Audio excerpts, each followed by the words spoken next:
I did it, folks. I did it. I proved Bigfoot was real. And then I proved he was fake. Wait, what did I do? This is a follow-up to my two-parter on the Patterson-Gimlin film. In these videos, I both discuss the possibility of Patty, the Sasquatch, being real and being a hoax. For the first time in my career, I separated two ideas about the same thing into two separate videos. I was very nervous about how you guys were going to receive that. And you're playing along too, that's the best part. I'm loving the discussions in the comment section so much. And I realize that the subject that I'm tackling now might not seem as important as the stuff that I used to discuss. But I think that they are just as important in a different way. One of my favorite things about YouTube when I started here, especially when I was in the atheist community, was the way that we would debate, the way we engaged with each other. And sure, it wasn't always gentlemanly, and I really liked participating in those kinds of debates. And I'm not really trying to prove these things are real. Like, I don't have any skin in this game. I don't care if Sasquatch is real or not. And my next video is on Mothman. I don't care if Mothman's real or not either. I'm just putting together some thought experiments. And for the most part, it seems like a lot of you are having fun with it. I find that this kind of stuff exercises my brain in a way that no other kind of intellectual debate possibly could. I'm by no means a true intellectual. I'm a hobbyist, if nothing else, a pseudo-intellectual by the t-shirt. But this exercises our logic, and it keeps us sharp, and it's fun. And I think YouTube should be fun before it's anything else. And the same goes for Patty, the Sasquatch. It took me many, many, many years before I could even consider that Patty was a real Sasquatch, because my brain just wouldn't allow it. It wasn't until I finished writing the script for part 1, where I argue that she's real, and I had all that information put together, that I actually started to believe it was possible. But even then, when I watched the footage of her muscles jiggling and she's walking past the camera and looking back at it, as much as I want to believe it's real, my brain still won't let me accept that as a real, living, physical Sasquatch. Part of that is because the paradigm that I grew up in, things like that don't exist. They're outside of our experience. Plus, a lot of people like to think that they have everything figured out because they're so smart. But the thing is that your psyche is actually very fragile, and it won't let you absorb information or remember information that is harmful or stressful to you. If something is terrifying, confusing, stressful, traumatic, outside of our normal experience, we could look right at it and our brain would tell us that it's not there. It would avert our eyes, get us to focus on something else. It would replace that confusing thing with something that we do accept or do understand. And Bigfoot might be one of those things. I mean, as much as it doesn't make sense for Bigfoot to exist, it might exist. And looking right at Patty, even if we're told that's a real Sasquatch, even if we hear it and believe it and say it, that doesn't mean we've fully mentally accepted that as fact. And like I said, Bigfoot is that one thing out of all of the supernatural subjects in the universe that I think might be true. It's the most likely to be true. And for the most part, the Bigfoot fandom is harmless. They're actually fun. Most of them are just people that like to hang out in the woods. I mean, a lot of Bigfoot hunters go their entire career without finding anything, but they still love Bigfoot. But subjects like Bigfoot cross the line from fandom to extremism when the believers start to defend it fervently with absolutely no proof, attacking those who do not believe it. Religion. QAnon. And the truth is that academia hides and guards information behind paywalls, and even then, you have to acquire certain achievements to get it. Like, you might be at a university for geology, but you might want to look into something biology related. And if you go to that library and use that source for your geology paper, you could get punished for that, for going outside of your academic purview. There's a lot about the mainstream academic system that is absolutely incompatible with the concept of intellectualism. How can you say that you as a university are helping to enlighten and broaden the minds of your students when you're forcing them to stay on these specific rails? And my tinfoil hat series about enigmas in history, that's a really good example of things that academia completely ignores. And there are people that want to study those things, but they can't because the universities refuse to throw grant money at them. Anything that doesn't fit the paradigm does not get money, period. The problem with this is that it creates an information vacuum. And there are people out there that recognize that this information vacuum exists, and they use all of this enigmatic information throughout history, and they tie it all together to sell their bizarre, dangerous ideologies. But that's just a side rant. Doesn't really matter as much. I think, though, when it comes to Bigfoot, specifically the Patterson-Gimlin film, I think there's more reasons to be skeptical than to believe. I know that it might have seemed like I might have been a little bit more petty in my skeptical video because I was going after the personal characteristics of the people that claim to see Bigfoot. But unfortunately, in a case like that, where the film footage only reveals so much, and we have to depend so much on the word of those who were involved, it's absolutely valid to be critical of the character of those people. Bob Hieronymus and Roger Patterson were not good, honest people, period. Patterson recognized that he was a huckster. I didn't want to say this in the video, but the truth is that he knew that even if something like that was true, even if he had filmed a real Sasquatch and tried to spread that video, that because of his reputation, he never would have been believed. He himself said that he was the worst person in the world that could have happened to. That is possibly another reason why he depended so heavily on Bob Gimlin's testimony, because he knew Bob Gimlin was a believable man. And I threw out some ideas of why the full sunlight image of Patty with the dark fur doesn't look quite the same as the supposed costume that was built for Bob Hieronymus. One of the reasons for that discrepancy might be that there was some shenanigans in the development colorization process. The fact that the film has to be colorized separately, it's nothing like modern film. So you can't really trust what you see on that film exactly as it's presented to you. Like I said, just because they tell us that they've determined that the film was never tampered with and what you see in the film was what the camera recorded that day, that doesn't mean that what we see in that film is a genuine representation of what happened that day. First of all, he used 16mm film in what's called a turret camera. And this is not super common. It's technically a professional film camera, but generally professional films, Hollywood blockbuster films, are filmed on at least 35mm film. Generally, that can be blown up today to 4K or 8K if the quality of the recording is good enough, believe it or not. And that 16mm film of Patty could hypothetically be blown up to 2K at least, and maybe even as big as 4K if some of the frames are high enough quality. Most of the images that we have today are captured from that 16mm film, but they were recorded in like the 60s and 70s. And over the years and years and years of it being, uploaded and downloaded and shared and whatever, it's lost so many generations. Even that one that you find that says 4K footage of Bigfoot, that's actually 1080p footage, even that is arguably 480p, really up close.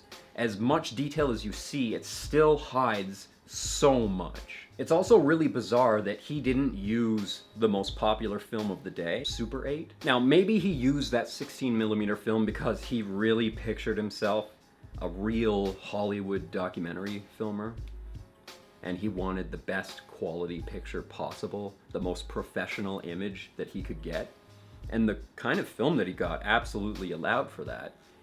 But the industry standard was actually starting to shift over to Super 8. There were even professional documentaries coming out in that time with Super 8. And the cameras were cheaper to rent, the film was cheaper to buy, and the quality of film, comparatively, was easier to control, and you get a better final picture. Also, something else I didn't mention in the videos was that Patty's feet were 2 different sizes. I think it was like 14 inches and 15 inches?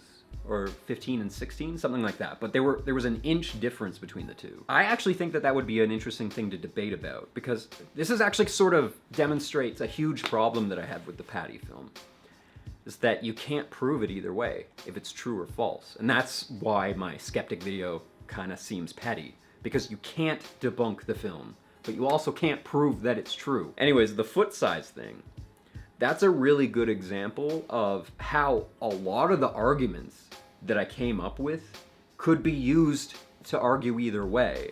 Like, the fact that Patty's feet are 2 different sizes, does that prove that, you know, it's more likely that she's real because biology is not perfect and sometimes people have different sized body parts? Or is that just a sign that they didn't use a template to carve their foot stamps with? You know, that they screwed up the fake footprints that they created. On its own, pointing out that the feet are 2 different sizes doesn't mean anything. And, you know, a lot of podcasts that I listen to, a lot of videos talking about the Patterson-Gimlin film would freely mention all of the information that I said in my skeptic video, but use it as arguments for the existence of Patty.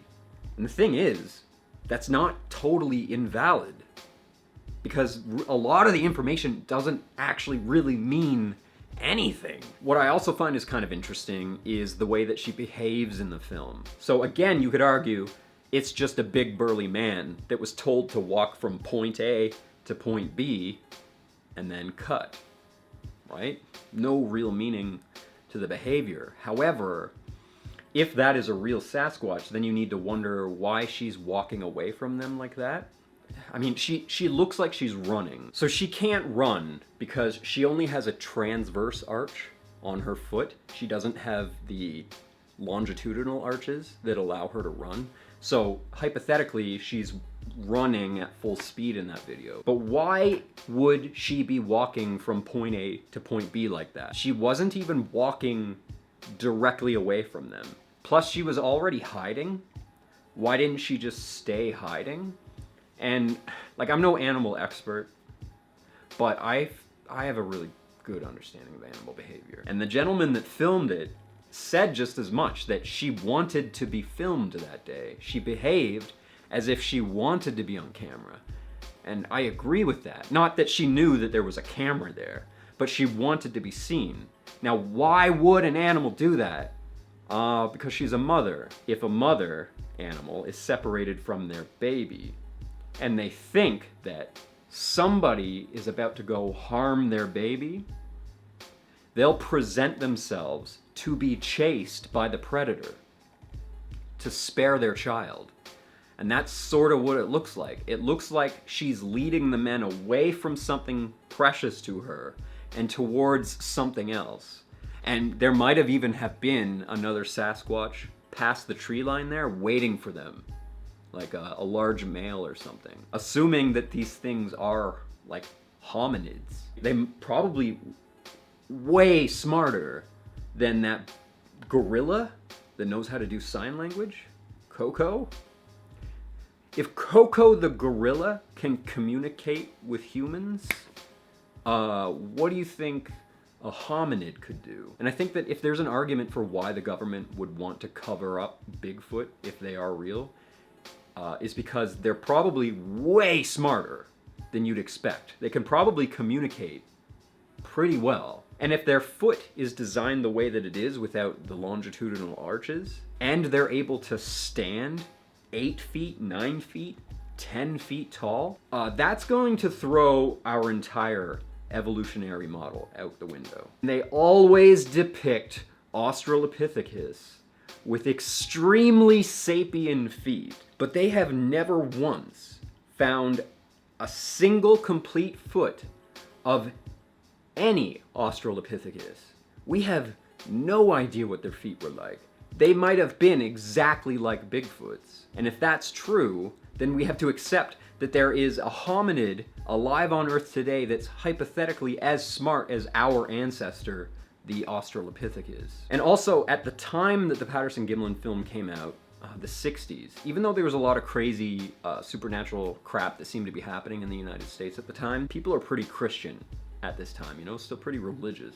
So there's still a lot of resistance against the idea of there being something that just doesn't fit God's vision of the world. You know, people have this very specific idea of what their God would and would not create. And the Bigfoot doesn't fit that model. That's not very Christian to believe that Bigfoot exists, right? So something else I didn't want to talk about in the main videos, because it's kind of a sensitive subject. Obviously, the full-size image of Patty does not match the full-size image of Bob Hieronymus in the suit. And I pointed out in the first video how they can't possibly be the same suit.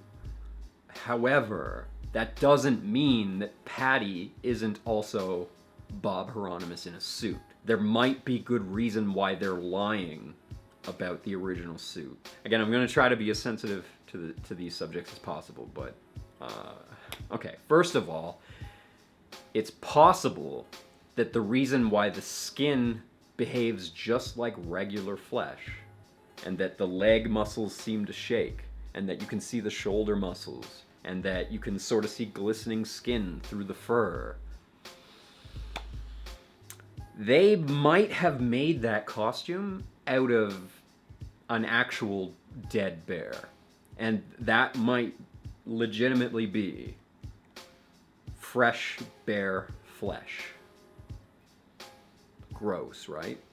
And as dumb as that sounds, that would explain how lifelike the female parts are on the Sasquatch, how they move so realistically. It also explains why the thigh muscle jiggles, because that is an actual thigh muscle. You're not seeing a man wearing a suit. You're seeing a man wear a bear's thigh muscle, right? Or its skin or something. That's not very likely. But the truth is that the Hieronymus suit, the chest is way too rigid to explain the motions. The quote from the newspaper is, "Pendulous breasts." Patty had pendulous breasts, and Bob Hieronymus' suit simply could not mimic that motion. They didn't have silicone back then, so they couldn't have made like a realistic fleshy costume and glued fur on it. And the other costume possibility requires a little bit of setup. So again, I remember I mentioned the underground film industry. How about the underground porn industry? You can see how maybe I didn't want to talk about this in the mainline video as well. But in the 60s, there were a lot of... I mean, they still make bizarre fetish films today, but in the 1960s, they were a lot more racist and insensitive about that kind of thing. There were films about men getting together with, like, hairy jungle women. I'm sorry, this actually makes me kind of uncomfortable to talk about. But Roger did have access to Hollywood-level equipment, and he was also clearly involved in the underground film industry because he had a secret developer. So if he has a secret developer, that means that secret developer also probably secretly develops other films. But anyways, regardless, the point I'm making is there might still be a good reason why the suit that we see in the film is a different suit than the one that they told us about. And also I threw out at the end of the video that one of the reasons that Gimlin wants to keep touring is because he doesn't really like Bob Hieronymus that much. Think about the implication here. Bob Hieronymus went on tour to debunk the film, knowing full well that by doing so, he would be screwing Roger Patterson's widow out of her meal ticket. And they even say as much on the lie detector show. Bob Gimlin loved Roger Patterson. Clearly, they were best friends. I think that Bob Gimlin knew, probably from day 2, maybe even right from the beginning, that what he saw was not real. But I think Bob played along because he loves Roger that much. And remember, Roger's got cancer. Everybody knows that he's going to die. And I think everybody was sort of just giving him some slack so that he would feel like he had achieved some sort of accomplishment. Or, I mean, he did get notoriety for what he did. He is now infamous for this film, even though he never really got to enjoy that fame. After Roger Patterson died, half of the ownership of the film went to his wife, who gets paid as much as $10,000 or more every time a television show or a film wants to feature that footage. Bob Hieronymus might be the only one in this entire situation that's now telling the truth, but honestly, that doesn't matter to me, because there is absolutely no honor in his actions. Hieronymus is not doing this out of some obligation to the truth or some sense of honor. He said he stayed quiet for like 30 years because he was hoping that if he did so, he'd get paid. He's doing this because they wouldn't pay him $750. That's so petty. And the final possibility, and I also didn't want to talk about this in the main videos because it would have sort of ruined the narrative that I was trying to create in the story, but there is a possibility that Bob Gimlin wasn't a rube and that he knew the entire time that it was a hoax, that he actually participated in the creation. Now, I have a hard time believing that because Gimlin doesn't seem like the kind of guy that would agree to something so stupid. Hieronymus does. Gimlin doesn't. Roger Patterson does. But Gimlin doesn't. But he might have known the whole time and might have been the one that rode Hieronymus out to the site. Like I said, they had a third horse on the site.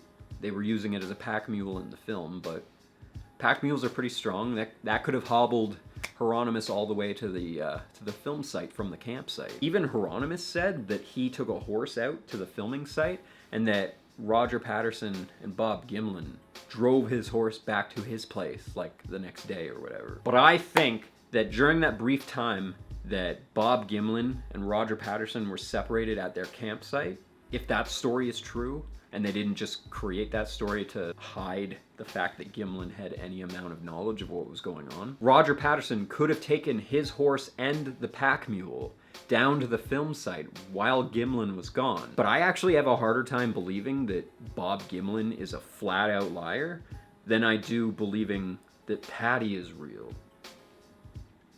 And I know you're taking my word on it, and my word could change, honestly. Like, I only know so much about Gimlin, but after like 2 weeks of reading about him, that's the sense I get about his character. Golden Fleece says, "The way the thigh jiggles really puzzles me. It looks solid, like a linebacker. A suit would have to be super skin tight to achieve anything like that. And the thigh is massive." I agree. I have a hard time getting my head around the way that the flesh on the suit moves. It makes it seem harder to believe that it's a suit, and it does make it look like it's real flesh. However, remember that the frame rate was incorrectly set on the camera. It was somewhere between 14 and 18 frames per second. They think it was 16, but they don't know for sure, which complicates things so much. It's impossible to know exactly how fast she was moving. The dropped frame rate can actually have 2 different effects. It can both add the illusion of movement that isn't really there, and it can also hide movement that you don't want your audience to see. At 16 frames per second, that means there's like 15 frames in between each of those frames that are missing. So if we had added all of those frames and recorded it at like 30 frames per second, there might be movement in the material of the suit that we can't see. Like, for example, that leg jiggle. That leg jiggle at 16 frames per second looks pretty realistic. But all those extra frames that would have been in between might have revealed movement that made the material look more like a suit. And also, the film makes it look like Patty is moving very confidently and very smoothly across the terrain. But even that might be a misrepresentation of what happened. It might have been more clunky. It might not have looked so confident in real life. But you remove all those extra frames, you hide all of those imperfections, it looks like a nice, smooth, fluid walk. Old School says, one of my favorite Bigfoot theories is that as a creature, he's naturally grainy and out of focus, which is why every photo and film is like it is. I've actually heard this theory before, and as dumb as it sounds, if Bigfoot were to be real, we have to come up with some sort of an explanation as to why it's so elusive and difficult to film, and it's possible that it has some sort of natural way of camouflaging that makes it so cameras are not so good at picking it up. People have said that they've looked right at a Bigfoot before and knew it was there, but couldn't see it. And people have also said that Bigfoot have flashlights at them, stuff like that. So again, I'm thinking if Bigfoot is real and it can do all these things, that it's probably not even like an animal, and it's probably more like an alien, right? Now, that sounds dumb, right? If this thing is real and it behaves the way that it does, how do you explain that behavior? And a lot of cryptids, a lot of things in cryptozoology seem to be very elusive in the same way. Like, they seem tangible and real on a certain level. People describe them as if they could just reach out and touch them. But there's very few stories of actual physical interaction with creatures like this. And other than Bigfoot leaving behind footprints, most cryptids don't seem to leave behind any evidence at all. Almost like they sort of just aren't really there. So, you know, probably just a figment of our imaginations, right? Iron Mountain says, I can't speak to the validity of the video, but as a lifelong hunter that has traveled all over the western side of the USA to hunt elk, I can say that there really is not great evidence for Bigfoot in the present day. 1. Trail cams. Parks and Wildlife have been installing trail cams in all national parks since the 90s to keep track of wildlife, preventing poaching, and general scientific research about animals and their behaviors. There has never been a single recording of a Bigfoot in one of these cameras. I agree, and you know, you'd think that if Bigfoot exists and it's an animal, that it should be visible on some sort of a hunting camera or trail cam. Hunters leave automatic cameras out in the woods all the time to get an idea of what kind of wildlife is active in that area and whether or not it's worth their time to hunt in that area. But what's funny about that, playing devil's advocate, is that some people believe that Bigfoot can actually see the infrared sensor that comes off of cameras and that they actively avoid stepping in front of them. And I've even seen some weird videos where something seemed to be triggering a trail camera over and over again, but you can't actually see anything. You just sort of see this blur in front of the camera as if something is putting its hand in front of the lens to get it to flash, just because it likes seeing the flash. So if these things are real, they might be smart enough to elude our technology. And they might actually be smart enough now to know to stay nowhere near the places where humans go. If Patty was real, and she really did interact with humans twice in like a 2-month period, and then was never seen again, it might be because she and her family realized to get the F out of there. A lot of people don't really realize just how vast and unexplored the wilderness is in North America. There are thousands of square acres of land that we don't think any humans have ever stepped foot in. There are lots of places for Bigfoot to hide. Trust me. 2. Lack of bones or remains of any kind. People who don't spend a lot of time outdoors or in the woods don't realize all the things animals leave behind, proving their presence or existence. Deer and elk shed their antlers every winter. Some bears leave markings on the trees in the bark to have their scent be noticed, to claim territory. Beavers build entire dams and rivers. Don't swear, please. Beavers build entire dangs in rivers. See how hard that was? Potty mouth. My point is, there would be some kind of remains from this Bigfoot creature if it were real. True, I agree that the fact that there's nothing left behind, that there's no hair, flesh, bones, you'd think there'd be something. But again, devil's advocate.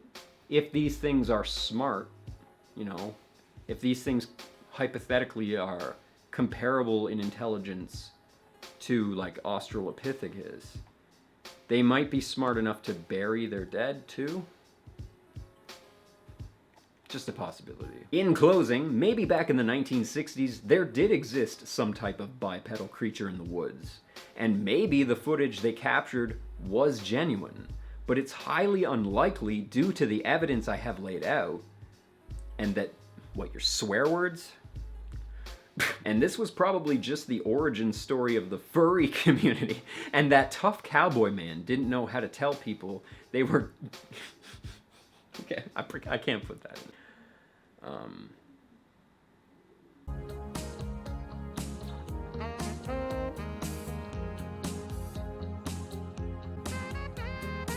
Lee Evans says, "Did this man just say that he thinks Bigfoot are more probable than aliens? That's a pretty hot take, my guy. We have absolutely no understanding of any type of technology or manipulation of space-time that could possibly allow somebody to travel thousands of light years within their lifetime to reach another planet."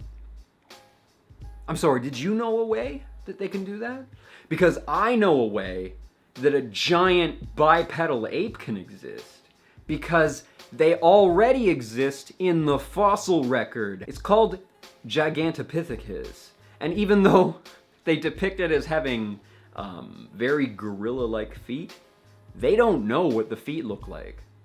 They're just guessing. And based on what I told you from before, it's possible that Gigantopithecus is the Sasquatch, and that a few of them survived the 100,000 years that we thought that they were extinct. Yoda asks, wouldn't the toes be more sprawled, like when humans spend little to no time of their lives wearing shoes? I considered that too, because while I was studying Bigfoot feet, I was trying to compare them best I could to flat-footed humans. Even flat-footed humans, when they walk without shoes on a regular basis, their toes tend to spread out more. And that's from using their toes to balance and walk and run. And I considered the same thing with the Sasquatch. I wondered why the toes weren't more spread out. However, it's possible that if the foot is becoming potato shape from the callus, that those toes aren't even in their natural position anyways. They might be pushed further up than they're supposed to be, further forward. The callus might actually be stretching the toe all the way out as it is, so they don't really have anywhere else to go. So the Sasquatch might have trained their muscles to sort of hold those toes tighter together. Plus their toes are very short and stubby, and you know, they might just not naturally spread that way.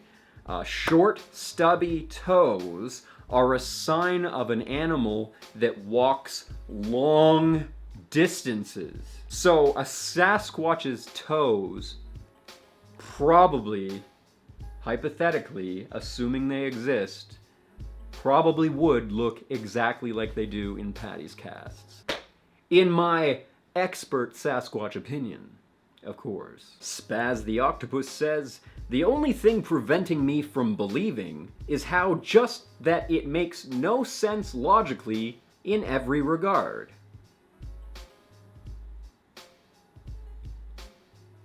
Fair enough. However, I think that we can still reason its existence. My next video is going to be about Mothman, so that should be fun. Hope to see you guys there. Have a good night.